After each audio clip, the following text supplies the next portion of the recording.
So today I'm going to be doing a dark smoky eye look with a little bit of shimmer. I'm going to be also putting on a pink wig. First of all, I'm using my NARS Skin Multi-Action Hydrating Toner, and I'm just taking that all over the face with a cotton pad. This is going to brighten and hydrate and give me a really nice flawless base to start working with.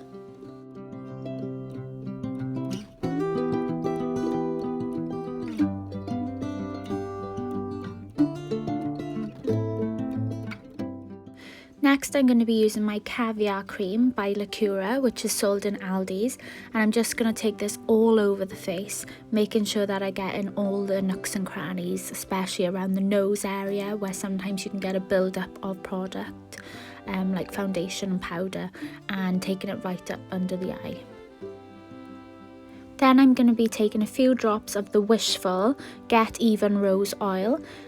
Just about 4 drops on the face is enough for going under your makeup. This is designed to obviously even out your skin tone, and I find because it's an oil, it makes your makeup go on really nice. A good tip for putting skincare on, always give your face a little massage. This will help to plump the skin ready for makeup, and it will just boost all the collagen and stimulate the blood flow.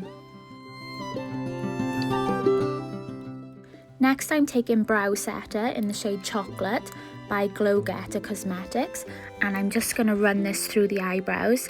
This is a similar product to soap, so you do use it a similar way. You wet the spoolie, dip it in the product and brush the hairs up. I find it best if you actually twist the spoolie while you're brushing up. I feel like you get a better grip on the eyebrows and they do stay in place then. If you're using a product like this, I find it best to do it before you apply any foundation or powders so that you don't get a flaky looking eyebrow.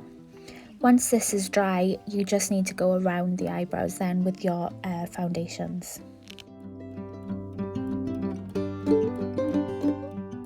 Next, I'm taking my NARS Radiant Creamy Concealer, and I'm just going to carve out the eyebrow like you would with a brush. I'm using the applicator that's in the NARS concealer just because this is my personal concealer, so I don't need to worry about hygiene. And yeah, I'm just carving out the eyebrow, and then I'm going to blend the rest of the concealer in with a fluffy brush.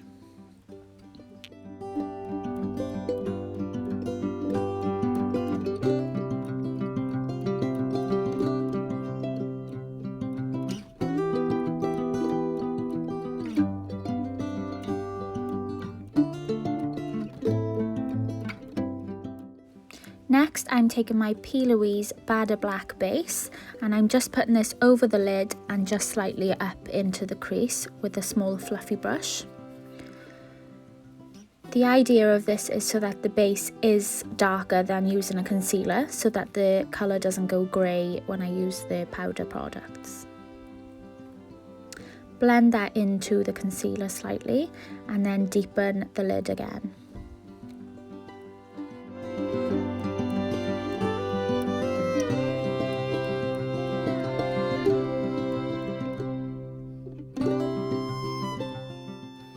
Please ignore my little eyelash extensions that are in the middle of my eyes, making me look like a Grinch. Because it's lockdown in Wales, we haven't been able to have our eyelashes done, so sad times.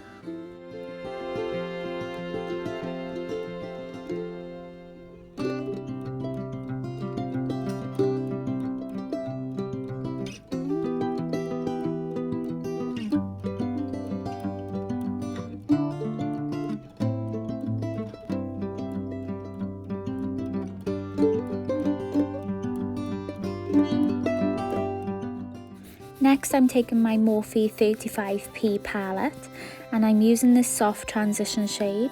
It's going to warm up that grey area that's blending between the black and the concealer. And I'm just taking this above the crease, once again to soften the grey area. Buff that out towards your hairline.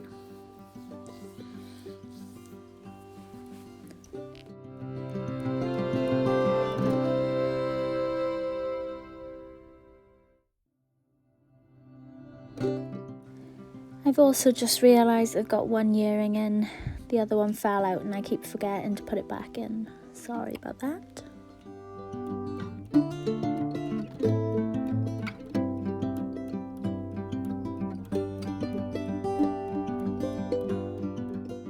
Now I'm taking this dark purple glitter shade, well it's black with some purple glitter, and on a large fluffy brush I'm just putting this all over the lid and blending it into that transition shade. Using the NYX glitter glue, put some of that over the lid with a fluffy brush, and then the Barry M Cosmetics glitter using a fluffy brush. To protect from fallout, use a large piece of card under the eye. Then I'm taking the NARS Natural Radiant Longwear Foundation in the shade Barcelona, and I'm using a large fluffy brush to wipe that over the face. I'm avoiding around the eyes with the large brush because I'm going to use a smaller brush to get into those more awkward areas so that I don't overlap the foundation onto the eyeshadow or onto the eyebrows, more importantly. I like to keep buffing in the foundation even when it sometimes seems like it's already even. Sometimes you don't notice it until it's all dried or later on in the day if you haven't worked the foundation in enough. So just really keep buffing over it just to get that flawless finish.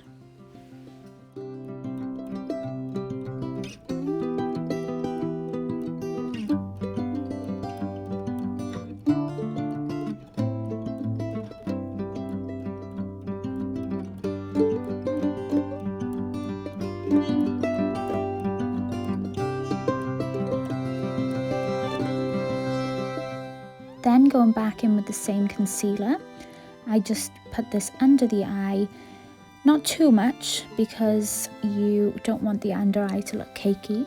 Less is sometimes more with the concealer under the eye.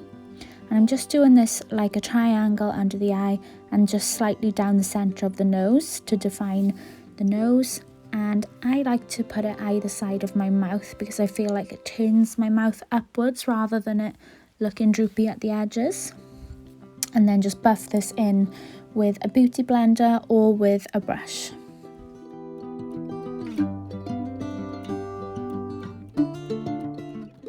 I like to leave the under eye till last to blend in because I feel like it's easier to work with when it starts to dry down. It's really easy to get the concealer onto the eyeshadow and ruin the look. So if it's a little bit dried down, it doesn't smudge or move around so much and it's easier to blend.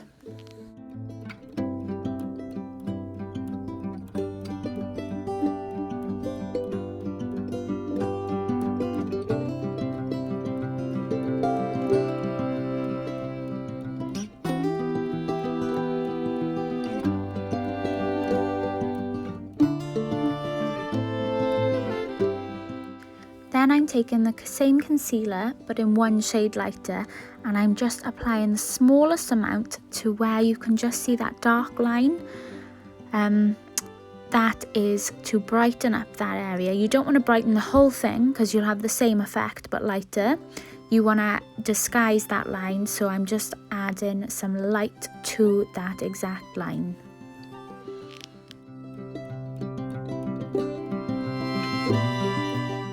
So now I'm going to take the Maybelline Fit Me powder in the shade 115, and I'm just going to be dabbing this under the eye and anywhere that I'm planning to bake. This is because when you bake, you don't want to put a really dry chalky product onto something that's quite wet, because what you'll have is like a clogged area and it's not a good look. So if you kind of take the shine away first with a softer powder and then bake afterwards, you'll get a much flawless finish. Then I'm taking the same powder in the shade 332 and I'm just dusting that all over the face just to give that nice flawless finish. I want to take the shine away, but I don't want to really mattify the skin.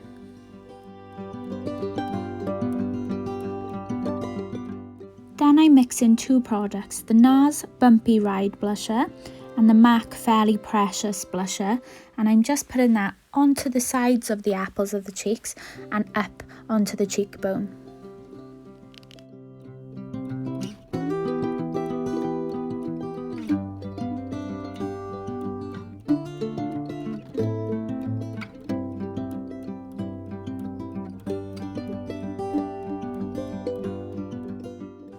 going to bake with the Vulcan and Vixen Natural Set powder. This is amazing powder and I really love the finish of it. But just remember, if you want to look good on camera, you need to bake, bake, bake. And if you want to look good in real life, you need to go easy on the powder and go for more powders like the Fit Me. This is because of the high resolution of the cameras. They do pick up on any light that bounces off the skin, which is why you need to powder.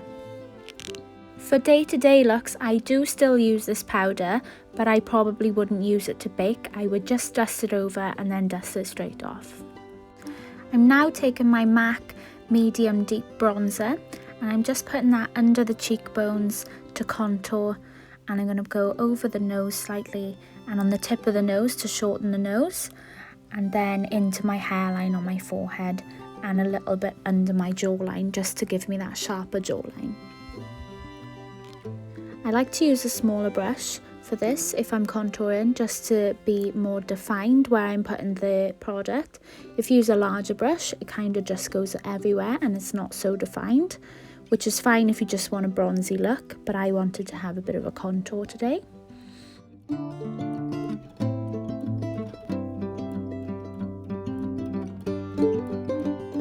I'm just going back in with that 332 Maybelline Fit Me powder just to melt everything together and be a bit more seamless. I'm going back in with the P. Louise black base, and on a smaller brush I'm just smudging that under the eye. I'm using this sparingly under the eye because I don't want to smudge it too far down. I need space to have a transition colour underneath as well. Once I've laid this down, I'm then going to buff it out with a clean brush and then set it using the same eyeshadow as I used for the transition shade above. Now that the brows have finished drying, I'm going to go and fill in any gaps using the NYX Micro Brow Pencil in the shade Espresso. I want my eyebrows to still look a little bit gappy. I don't want to completely fill them in, so I'm taking my time to just draw hair strokes.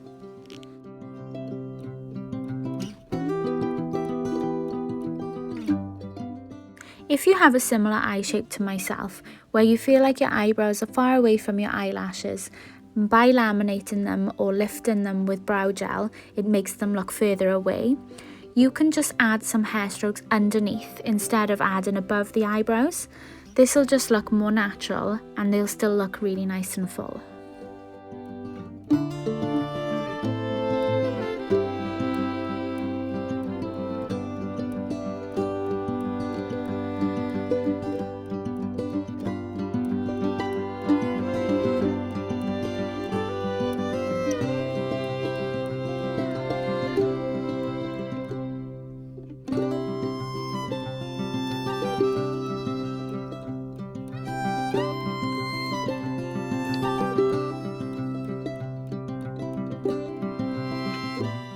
So by the time I got to this part, I felt like the black on this side was a little bit too high.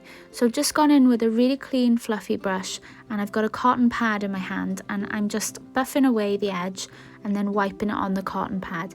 And this just sort of blends and takes away some of that harsh dark colour that was on the outer edge of that eye. Now I'm just tidying up any areas where I may have had some fallout with the Maybelline Fit Me 115 powder. Same places that I put them earlier, but I'm just tidying up again.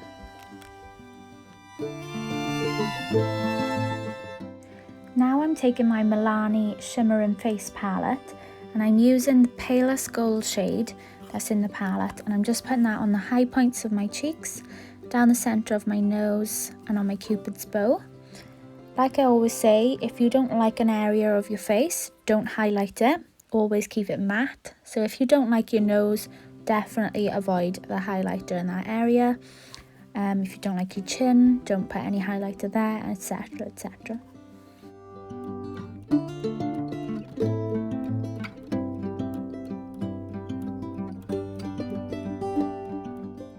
I'm taking MAC Cork and I'm just lining my lips. I like to overdraw my top lip at the middle, so over the Cupid's bow, and then I come back to my natural line on the edge of my lip.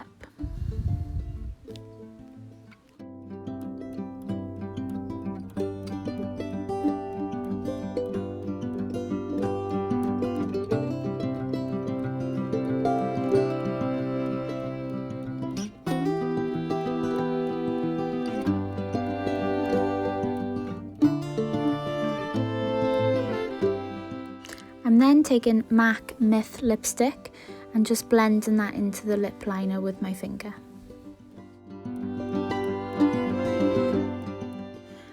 I recently visited Harrods and I bought some products from Huda Beauty, and they gave me a sample of the Silk Balm. So I'm just topping the lipstick with the Silk Balm and also making really funny faces while putting mascara on. And just because I was feeling a bit extra and I wanted to snatch my nose a little more, I took the Hourglass Veil Translucent Setting Powder, which is a really finely milled powder, and I'm just going either side of the nose just to try and define the contour a little bit more.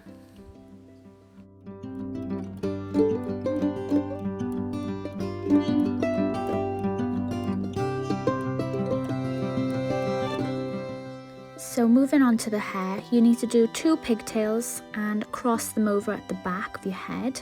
The idea is to make your hair as flat as possible. I have been finding lately, because my hair is quite thick, if I do 2 French plaits, I get 2 lumps either side of my head. So I'm finding that the best thing to do is 2 normal pigtail plaits and just cross them over at the back. Then I'm applying a wig stocking. This is just to stop the wig from moving around and be more comfortable. And then flip your head over and the wig and put the elastic of the wig round the back of your head. Then put the cap over the elastic and lift your head up. Then you need to adjust the front. If you have a lace wig, then like this one, then you will need to make sure that it is even on both sides. While I leave the wig settle onto my head, I dust away the bake that was left on my face.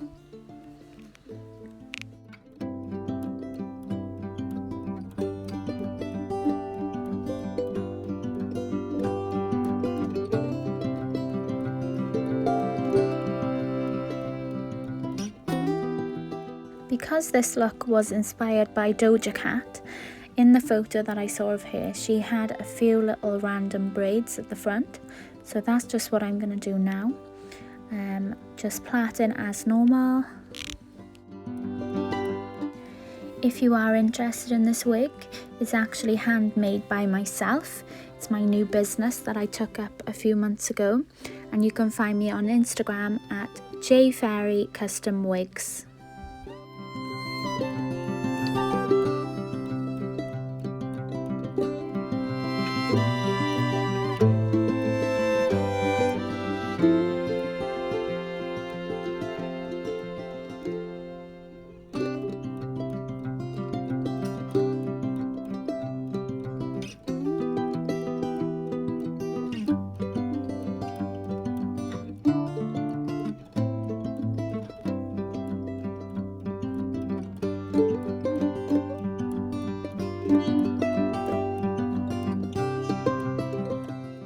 And this is the finished look.